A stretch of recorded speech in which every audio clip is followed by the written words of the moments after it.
Welcome to True Crime Unveiled. Real crimes, real victims, real consequences. If this is your first time here, subscribe and stay with us, because tonight, we unravel a case as haunting as it is real. April 26, 1999.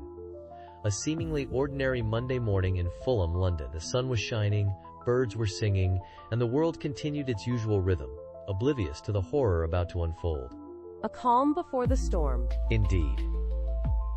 Jill Dando, a beloved television presenter known for her warm smile and sharp intellect, was returning home to her house on Gowan Avenue after a morning spent shopping.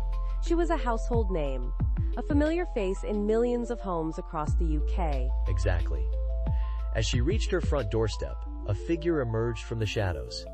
In broad daylight, on a quiet residential street, a single gunshot shattered the morning calm. Jill Dando collapsed on her doorstep, a victim of a brutal and seemingly senseless attack. A shocking crime that gripped the nation. The scene was chaotic. Neighbors rushed to help. Emergency services arrived quickly, but it was too late. Jill Dando, just 37 years old, was pronounced dead at the scene. The image of her lifeless body on the doorstep, splashed across newspapers the next day, became a haunting symbol of a life tragically cut short. Do we know anything about the weapon used? Initial investigations revealed that she had been shot once in the head at close range. The weapon was believed to be a 9mm handgun, though the specific firearm was never recovered. The precision of the shot suggested a professional, or at least someone with some experience handling firearms. So a targeted attack? That was the immediate assumption. The sheer audacity of the crime, committed in broad daylight, pointed towards a deliberate and planned execution. What about witnesses? Several neighbors reported hearing the gunshot, but no one claimed to have seen the actual shooting or a clear description of the assailant. The speed and efficiency of the attack suggested that the killer had carefully chosen the time and location, knowing Jill's routine and the layout of the street. A chilling level of premeditation. The murder of Jill Dando sent shockwaves through the nation. Here was a woman who brought joy and information into people's living rooms, suddenly and violently taken from the world. The public outcry was immense, demanding justice for Jill and answers to the burning question: who would want to kill such a beloved figure? Less than person one greater than. The morning of April 26, 1999, dawned like any other spring day in Fulham, London. A quiet, affluent neighborhood, Fulham was known for its rows of Victorian terraced houses, its bustling high street, and the serene atmosphere along the Thames. Sounds peaceful. Jill Dando, the beloved BBC television presenter, lived in Gowan Avenue, a particularly charming street lined with trees and colorful blossoms just beginning to unfurl. Neighbors later recalled the usual sounds of the morning: bird song, the distant rumble of delivery trucks, the gentle clip-clop of joggers on the pavement. A normal day. Nothing out of the ordinary seemed to disturb the tranquility of the scene. Jill's home, number 29, was a two-story house with a white facade, nestled comfortably among similar properties. It was a place she had chosen for its privacy and its proximity to both the vibrant city life and the tranquil riverside walks. Did she live alone? She was engaged to be married to Alan Farthing, a consultant gynecologist, and they were looking forward to their wedding later that year. The house held the promise of a shared future, a testament to their happiness and the life they were building together. Tragic. Inside, the house was tastefully decorated, reflecting Jill's warm personality and her love of simple elegance. Friends described her as a down-to-earth individual, despite her fame. She enjoyed cooking, gardening, and spending quiet evenings at home. This ordinary Monday morning held the promise of another normal day in her life. You get a sense of her life.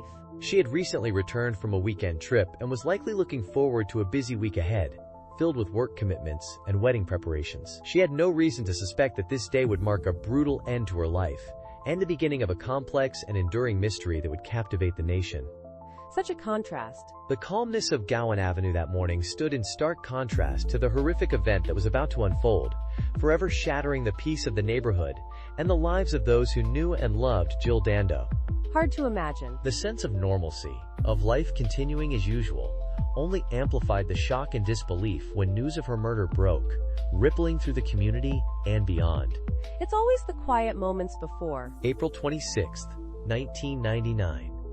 Dawned like any other spring morning in Fulham, West London. The air was crisp, Sunlight glinted off the wet pavement, and the usual sounds of the city were slowly waking up. A normal day, so it seemed. Jill Dando, already a household name thanks to her work on Crime Watch and the BBC News, had a busy day ahead. She left her fiancé Seth's home in Chiswick at around 11 a.m. Her routine was familiar. A drive to her own home in Gowan Avenue, Fulham, some errands, and then on to work later in the afternoon. It was a journey she had made countless times. Nothing out of the ordinary then. As she pulled up to her front door, a neighbor across the street noticed her. It was a brief, everyday observation, just a glimpse of a familiar face going about her day. Jill parked her BMW, stepped out, and began to walk towards her front door. She fumbled with her keys for a moment, a detail that would later become tragically significant. Small details that take on huge importance later. Security cameras captured her approach, those final steps towards her doorstep. The footage showed her walking calmly, seemingly unaware of anything amiss. The sun was shining, the birds were singing. A perfectly ordinary spring morning in a peaceful London suburb. The calm before the storm, as they say. But something in that ordinary scene was subtly off. A figure lurked just out of frame in the security footage, obscured by a parked van. It was fleeting, barely perceptible, and easily missed on first glance. This shadowy figure would become a focal point in the ensuing investigation, a subtle disruption to the otherwise tranquil picture of that fateful morning. A shadow in the sunlight. As Jill reached her doorstep, the peace of the morning was shattered. A single gunshot echoed through the quiet street. Neighbors, startled by the sudden, sharp crack, rushed to their windows. The scene they witnessed was horrifying. Jill Dando lying slumped on her doorstep, blood staining the bright spring day. A sudden, violent end to an ordinary day. The idyllic image of a peaceful morning was irrevocably broken, replaced by the stark reality of a brutal crime. The sounds of birdsong were replaced by sirens. The warm sunlight now cast long shadows over a scene of unimaginable tragedy. Jill Dando, the familiar face on television, the friendly neighbor, was gone. Unbelievable. On the morning of April 26, 1999, the seemingly idyllic calm of Gowan Avenue in Fulham, London, was shattered. A typical Monday morning, soon to become anything but. Jill Dando, the beloved television presenter, was returning to her home after a morning out. She parked her BMW just outside her front door, a routine she followed almost daily. Did she notice anything unusual? There were no immediate signs of danger, no indications that this ordinary day was about to take a horrific turn.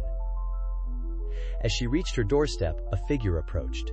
Someone she knew? The details remain shrouded in uncertainty, but what happened next is tragically clear. A single gunshot rang out, echoing through the quiet residential street. A targeted attack?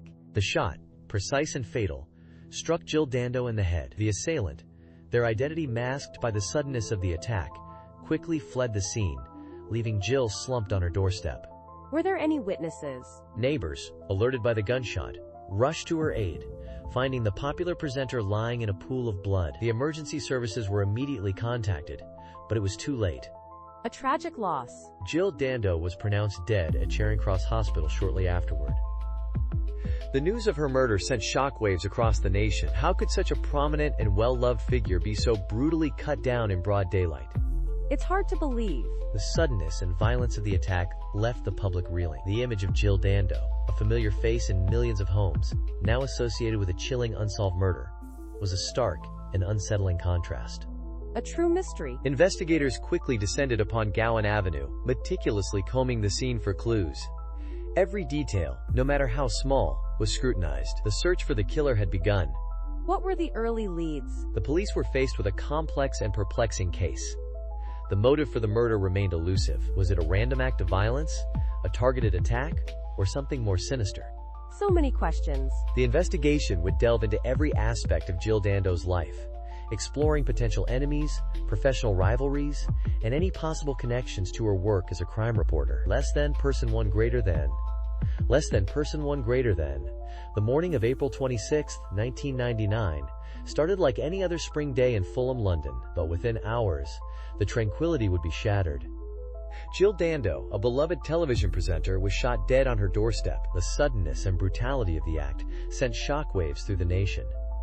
The image of her lifeless body on the steps of her home became a haunting symbol of senseless violence. A truly shocking event. The initial reaction was disbelief, followed by an outpouring of grief from the public and Dando's colleagues. News of her death spread rapidly, interrupting scheduled programming and dominating headlines. A sense of vulnerability began to creep into the collective consciousness. This wasn't a gangland shooting or a crime confined to the shadows. It was a brazen attack on a public figure in broad daylight. It's hard to grasp the audacity of it. Detectives from the Metropolitan Police were immediately dispatched to the scene, establishing a cordon and beginning the painstaking process of evidence collection. The area was meticulously searched for clues. Witness statements were taken, and forensic experts combed the scene for any trace of the perpetrator. The pressure to find the killer was immense, amplified by the media frenzy and public demand for answers. The investigation was instantly high profile, with every development scrutinized and every theory debated.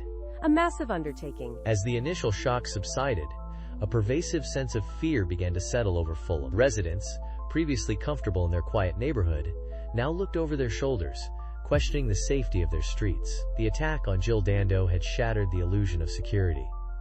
The unknown nature of the killer and the apparent randomness of the crime heightened the anxiety. People started to question their own safety, wondering if anyone could be a target. Understandable, given the circumstances. The investigation was complex from the start. The lack of an obvious motive and the apparent precision of the killing presented a formidable challenge to detectives. The possibility of a professional hit was considered, as was the theory of a stalker or an obsessed fan. Each avenue of inquiry presented its own set of obstacles. Every potential lead had to be meticulously investigated. The pressure to solve the case mounted as days turned into weeks.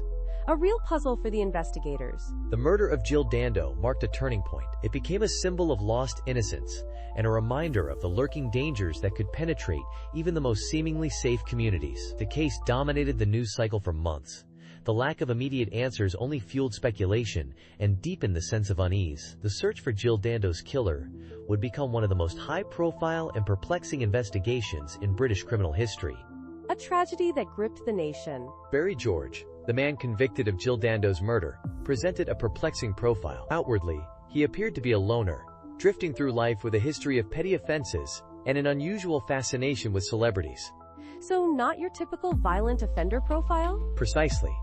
He had a documented history of stalking and harassing women, often adopting false identities and claiming connections to famous figures. This behavior, while disturbing, didn't necessarily point to a capacity for calculated murder. But it's certainly a red flag. Absolutely. Investigators delved deeper into his psychological makeup, searching for clues. They uncovered a complex individual, seemingly trapped between fantasy and reality. George often claimed to be a cousin of Freddie Mercury, the lead singer of Queen, a claim easily debunked.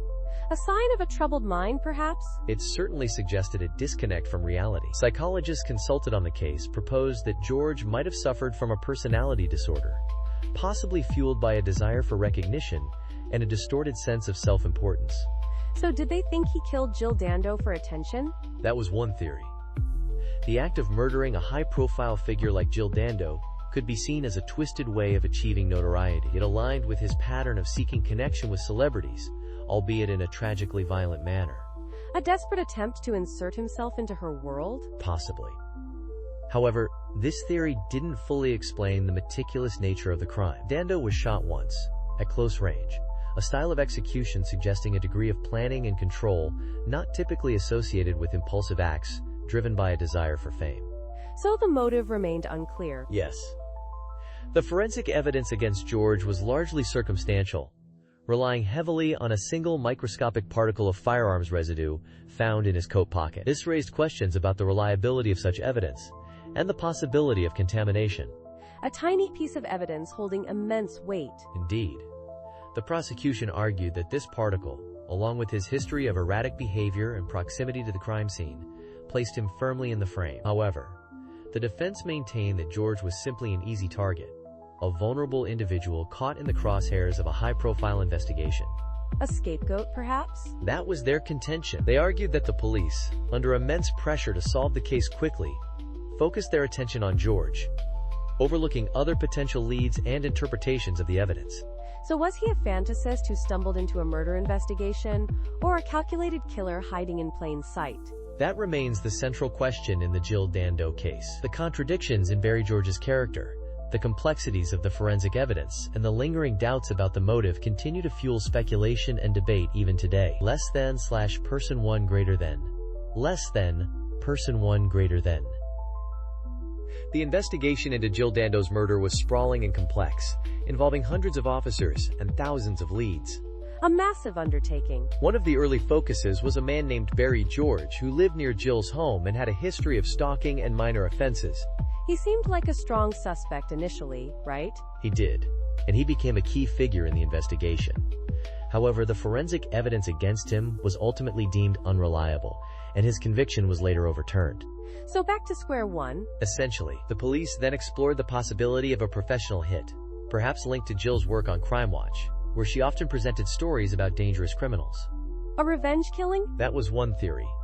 They investigated known criminals and organized crime groups, but no credible link could be established. Less than / person 1 greater than.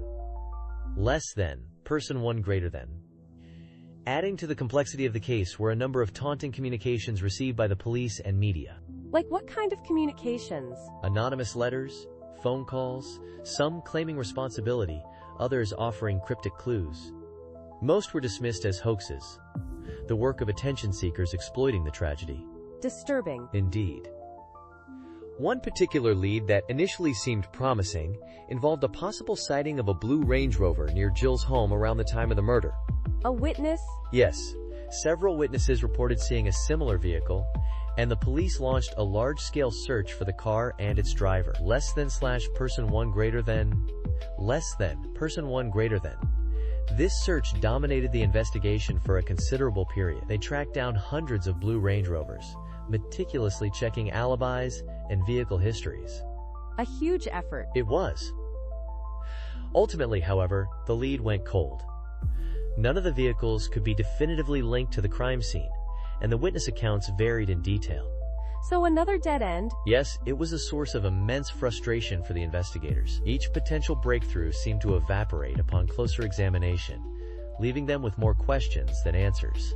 The pressure must have been intense to solve this case. Absolutely, especially given Jill's public profile and the national outcry following her death. The pressure to find her killer was immense.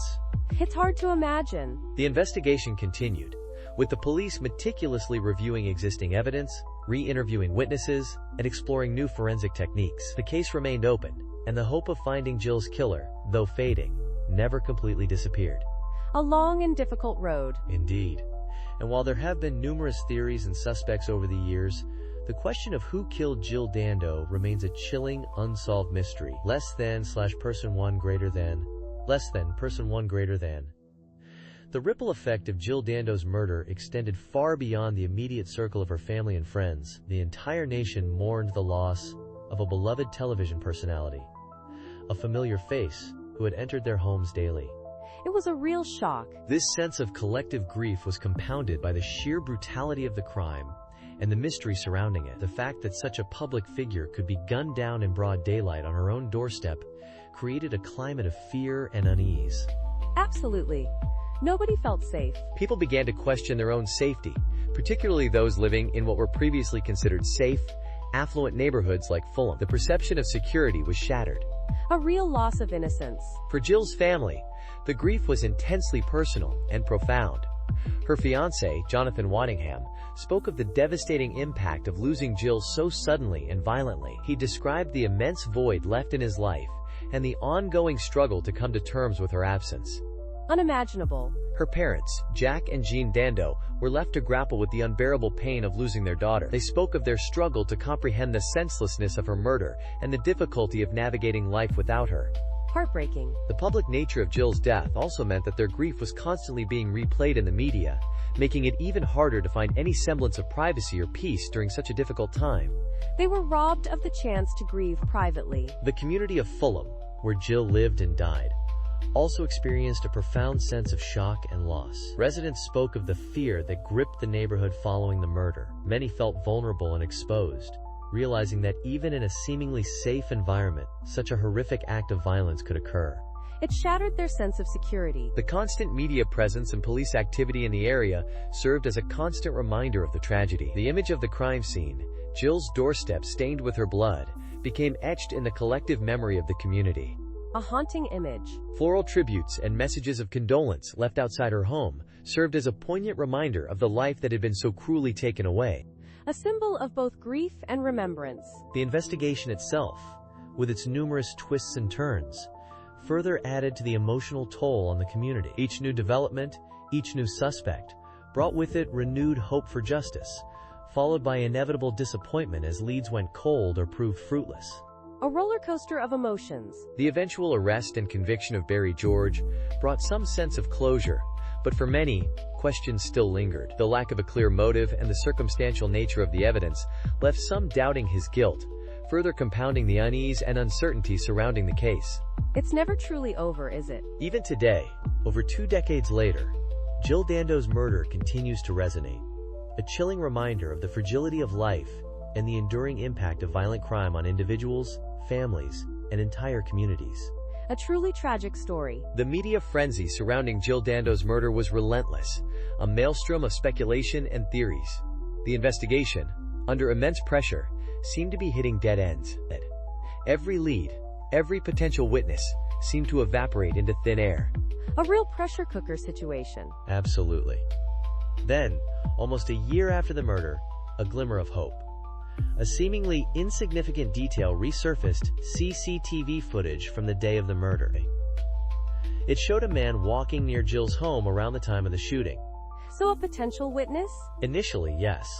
But a closer look at the footage revealed something unsettling. The man's demeanor, his gait, his apparent attempt to avoid the camera lens, it all pointed towards something more sinister. Suspicions raised. Exactly. Detectives began meticulously piecing together the man's movements before and after the murder, scrutinizing every frame of the available footage. His identity remained elusive, but the investigation was finally gaining traction. A phantom in the film. The police released enhanced images of the man to the public, appealing for information. The response was overwhelming. Hundreds of calls flooded in, each tip meticulously followed up. The net was closing in. The power of public appeal. One name began to surface repeatedly: Barry George.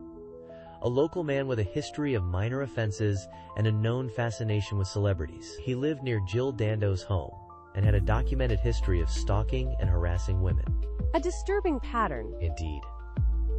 The pieces were falling into place, albeit slowly and with painstaking effort. The police placed Barry George under surveillance, gathering evidence, building their case brick by brick. The walls were closing in. On May 25, 2000, almost exactly a year after Jill Dando's murder, Barry George was arrested at his home. He was charged with murder, setting the stage for a trial that would captivate the nation. A year-long investigation culminating in this. The arrest marked a significant turning point in the case, but it also raised more questions. Was Barry George the lone gunman? What was his motive? The answers, it seemed, were still shrouded in mystery. The mystery deepens. In the quiet, leafy suburb of Fulham, a life was taken, a career cut short, and a nation left in disbelief. Such a public figure, yet the killer remained hidden. Jill Dando, the beloved television presenter, was murdered on her doorstep on April 26, 1999. The brutality and brazenness of the act shocked the nation and triggered one of the largest murder investigations in British history. It's hard to believe it happened in broad daylight. Despite exhaustive inquiries, meticulous forensic analysis, and countless interviews, the question of who killed Jill Dando, quote, remains a chilling enigma. The official narrative points to Barry George, a local man with a history of stalking and unusual behavior. His conviction was controversial, wasn't it? Indeed. His conviction was overturned in 2008 after serious doubts were raised about the reliability of the forensic evidence presented against him, specifically, a single particle of gunshot residue found in his pocket. So where does that leave the investigation? In a state of unsettling ambiguity. With Barry George acquitted, the case went officially cold, leaving a void of justice and a lingering sense of unease. So the real killer is still out there? Potentially. Several alternative theories have been explored, from professional hitmen to disgruntled stalkers, and even a possible link to Serbian war criminals, due to Jill's charity work with Kosovan refugees. However, none of these theories have yielded conclusive evidence. a lot of unanswered questions remain. The case serves as a stark reminder of the fragility of life and the darkness that can lurk beneath the surface of even the most ordinary settings. Jill Dando's murder remains a tragic, unsolved mystery, a wound on the national psyche that refuses to heal. It's a disturbing thought. The image of a popular television personality, gunned down on her doorstep, has become ingrained in the public's memory. It forces us to confront the unsettling reality that even in seemingly safe and familiar environments, evil can be hidden in plain sight, waiting to strike. It chills you to the bone. Perhaps the most unsettling aspect of this case is the possibility that the killer may never be brought to justice, leaving a permanent shadow of doubt and fear. Could it happen again? Thank you for walking with us through the shadows. The story doesn't end here. It lingers, echoing through time, reminding us that the darkest truths often hide in plain sight. Until next time, stay curious and stay vigilant. Stay safe and keep questioning everything.